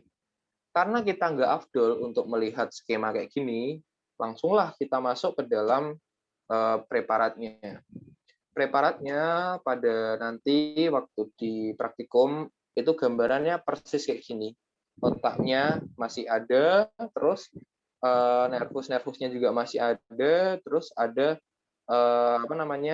arteri-arterinya. Nah, arteri-arterinya sama kayak tadi, yang di bold itu yang penting-penting, karotis interna, terus dan sebagainya.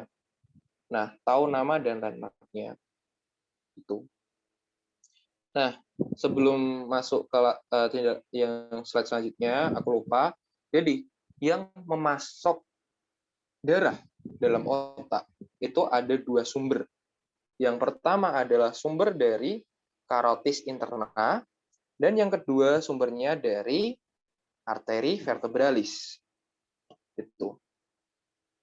Nah, 80% itu dari karotis interna, 20%-nya itu dari arteri vertebralis, kalau nggak salah ya. Tuh. Terus apa lagi? Oke, nah,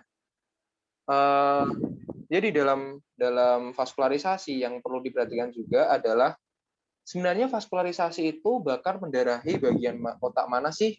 Itu. Nah, bagian otak mana? Tara di sini ada.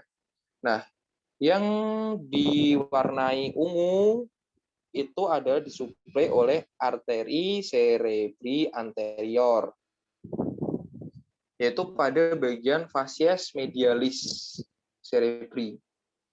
Oke. Terus warnanya yang oranye itu disuplai oleh arteri cerebri media. Yang bagian ini, yaitu facies lateralis. Terus ada lagi yang warna pink, itu adalah disuplai oleh arteri cerebri posterior. Pentingnya tahu ini. Soalnya, kalau misalnya ada suatu penyumbatan pada daerah arteri yang ada di otak, jadi bakal ada namanya defisit neurologis pada suatu penyakit stroke. Nah, bagaimana kita tahu letaknya arteri yang mengalami masalah itu di mana?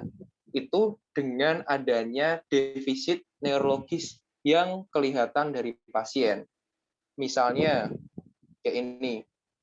Jadi ada namanya yang kayak orang-orang gini namanya homunculus cerebri. Nah, di sini kan ada arteri cerebri media dan arteri cerebri anterior. Semisal ada sumbatan pada arteri cerebri anterior, misal stroke lah ya. Stroke kan ada dua, hemorrhage dan thrombus non-hemorrhage kayak gitu. Nah, kalau ada stroke, ada sumbatan pada arteri cerebri anterior, maka daerah yang disuplai oleh arteri cerebri anterior ini mengalami nekrosis atau hipoksi. Itu. Kalau misal mengalami penyumbatan kayak gitu, mengalami nekrosis atau hipoksi, maka timbullah defisit neurologis. Defisit neurologis apa yang muncul ketika arteri cerebri anterior mengalami penyumbatan? Kita lihat di sini ada kaki. Berarti ada defisit neurologi pada kaki. Misalnya kelumpuhan pada kaki secara tiba-tiba. Oh, berarti kita tahu ada suatu sumbatan pada arteri cerebri anterior. Misalnya kayak gitu. Itu untuk klinisnya ya, untuk stroke. Gitu. Sebenarnya masih banyak lagi yang bisa dipelajari dari stroke. Tapi kalau misal anatomi ini yang modul 21 nggak terlalu kompleks, paling-palingan yang muncul ya kelumpuhan pada kaki lebih berat daripada tangan. Oh, berarti di arteri cerebri anterior. Semisal ada kelumpuhan pada area wajah dan area tangan lebih berat daripada kaki, oh berarti ada stroke pada arteri cerebri media. Kayak gitu. Ya, mungkin itu sekedar beberapa kaitan klinis untuk vaskularisasi pada otak. Soalnya kalau aku nggak sampai ini, ya kurang afdol lah. Soalnya untuk apa kita tahu vaskularisasi tanpa tahu fungsinya apa. Oke, itu. Terus ini aspek lateral, ini mungkin bisa dibaca sendiri. Kayak ya udah, aspek lateral berarti yang menguasai aspek lateral itu adalah arteri arteri cerebri media. Oke. Terus aspek medial berarti arteri cerebri anterior. Ini ya anterior. Ini udah aku kasih highlight kuning, ini nanti yang penting-penting. Ada namanya arteri Rolandica. Itu arteri yang ada pada sulcus ventralis. Oke. Nah, ini terakhir ya. Terakhir itu adalah vaskularisasi pada medula spinalis. Jadi jangan dilupain medula spinalis itu juga ada vaskularisasi. Kalau enggak, ya udah berarti lumpuh. Nah, ada dari depan dan belakang. Dari depan ada satu tok. Itu adalah arteri spinalis anterior. Kalau di belakang ada dua, arteria spinales posteriores. Jadi jangan lupa kalau ditunjuk dua-duanya tambahin AA ya, bukan A aja. Itu. Klinisnya, semisal kalau ada sumbatan pada daerah yang aku kasih hijau ini, berarti yang arteri spinalis anteriornya kan udah nggak masuk dari area depannya ini. Oh, berarti nanti ada kelumpuhan. Namanya kalau klinisnya adalah anterior spinal cord syndrome. Nanti ada lagi, itu kompleks banget. Ya, pada intinya teman-teman untuk saat ini tahu letaknya dulu lah. Letaknya sama, fungsinya itu untuk mensuplai bagian mana. Oke, gitu. Nah, jadi pada intinya, guys, sering-sering lihat gambar di atlas. Sering-sering lihat gambar di atlas. Atlas apapun yang kalian miliki itu pasti benar. Entah itu Netter, entah itu Subota, Promed, ataupun Gray, ataupun Moore, itu semuanya benar. Cuman tinggal kalian lebih enjoy yang mana. Nah, ya pada intinya sering-sering lihat gambar, dan sebelum kalian masuk di ruangan anak, itu teman-teman harus sudah tahu benda-benda apa aja yang bakal keluar di situ. Misalnya minggu depan, praktikum pertama mempelajari tentang 1-3. Oh, berarti teman-teman udah harus menguasai tentang osteomyoarthro. Minimal itu. Nanti biar masuk ke dalam praktikum anak, nanti nggak bingung. Soalnya kalau nanti pada saat praktikum, aku juga nggak tahu sistemnya kayak gimana, nanti asdosnya ngapain, aku juga nggak tahu. Ya pada intinya, jangan jagain asdos. jagain diri kalian sendiri untuk mempelajari preparatnya. Gitu. Oke. Mungkin buat SSP ini udah pas ya, ada 2 jam aku kasih untuk SSP. Dan tadi ada beberapa PR yang belum aku kasih. Yang pertama adalah cerebellum, terus yang kedua adalah nervus cranialis. Nervus cranialis itu, tapi nanti teman-teman juga bisa baca sendiri sih. Gitu. Nanti waktu praktikum bebas atau praktikum, nanti kalau misalnya aku luang juga insya Allah bisa. Jadi gitu, semangat buat teman-teman semuanya. Sebelum itu, untuk vaskularisasi tadi, belum aku tanya. Vaskularisasi tadi ada yang ditanyakan?